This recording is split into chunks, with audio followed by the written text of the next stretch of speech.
Hi, this is Debbie and I'm delighted to be guesting for W+9 today. I'm going to be creating these two cards using the same supplies, and you can find the coordinating posts over at limedoodledesign.com and also at W+9. I've got some of the products from the recent April release. I love the brush font in the Biggest Fan set, and it's got some cracking sentiments to go along with that big love you. And then the gorgeous rose background die, and then also some cute pandas from the Friends for All Seasons spring set. I wanted to use some of these supplies to create two cards with a totally different feel.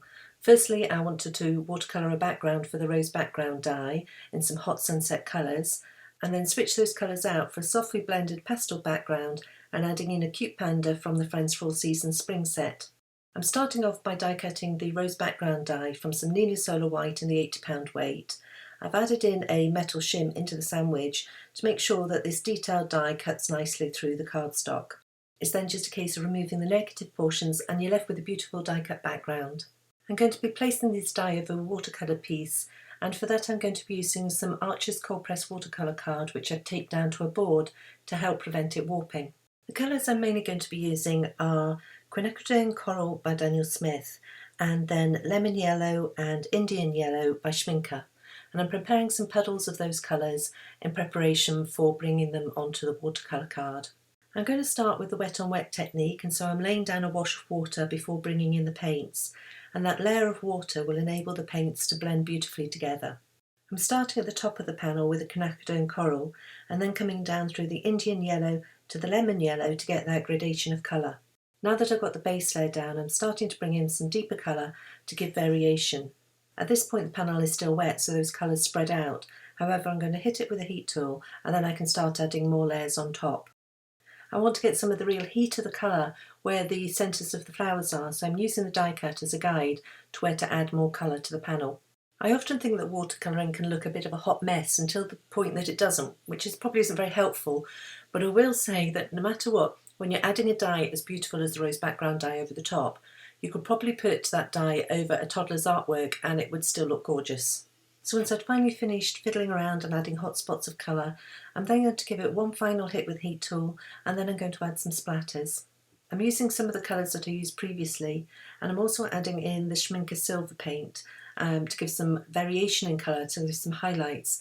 You could use a white paint or even some Perfect Pearls mixed up into a solution of water and splattered over, anything to give a bit of variation to the background. Once the piece is fully dry, you can then carefully peel back the painter's tape, and the panel is ready to have the rose background die placed on top. And for that I'm going to be using some foam tape. I've cut thin strips of foam tape and added those to the edges of the die and also to the flower centres, and then placed that over the watercoloured piece. For the sentiment I wanted to use that Love You from the Biggest Fan set. I think that brush font is gorgeous, and I found that it would fit nicely into a stitch circle die. I'm going to heat emboss the sentiment on vellum, and so I've placed a piece of Basil 40 pounds vellum in the Mini Misty, and then I'm going to treat that with the EK Success powder tool, which will stop any embossing powder sticking where you don't want it to. I'm using Samsa Stamp Clear Embossing and Watermark ink, and making sure to give that a good press down to get the best impression. I keep my embossing powders in spice shakers, and I've picked out the Antique Gold embossing powder and sprinkled that on top of the sentiment, giving it a good tap to get rid of any excess. And then I've made sure my heat tool is good and hot before bringing it to the sentiment to melt the embossing powder. I can then line up the stitch circle die, run that through the die cutting machine, and then I'm going to foam mount that over the rose background panel. I'm using my grid mat to help me get it centred, and then I'm placing it just slightly above the midway line. The final touch is to add some toning sequins, and I'm keeping those in place with some Ranger Multi-Medium in matte. And then the finished panel is ready to be mounted onto a card base. I think the rose background die is gorgeous, and it really pops off those hot sunset colours of the watercoloured background. And now I'm going to switch things up by using the same supplies to create this cute card with a softly ink blended background.